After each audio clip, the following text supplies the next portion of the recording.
మమతా బెనర్జీ అక్కడ తన మంత్రివర్గంలోని మంత్రులే హిందూ దేవి దేవతలను దూషిస్తారు, భారతదేశాన్ని దూషిస్తారు, ద్వేషిస్తారు. అయినా తప్పు లేదన్నట్టే వ్యవహరిస్తుంది. అదే ముస్లింలకి చిన్న ప్రాబ్లం వస్తే ఊరుకోదు.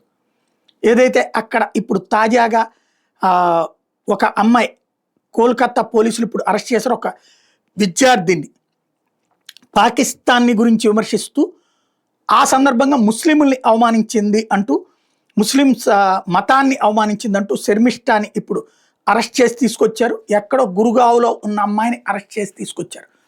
ఖచ్చితంగా ఏ మతాన్ని దూషించకూడదు, ద్వేషించకూడదు, నో డౌట్. అందులో అమ్మాయి క్షమాపణ చెప్పింది, దానికి సంబంధించినటువంటి వీడియో కూడా డిలీట్ చేసింది. బట్ ఇక్కడ సమస్యల్లా ముస్లింలకి చిన్న ప్రాబ్లం వస్తే స్పందిస్తున్నటువంటి ప్రభుత్వాలు హిందూ దేవీ దేవతలను దూషిస్తున్నా, విగ్రహాలు ధ్వంసం చేస్తున్నా పట్టకపోవడమే విశేషం.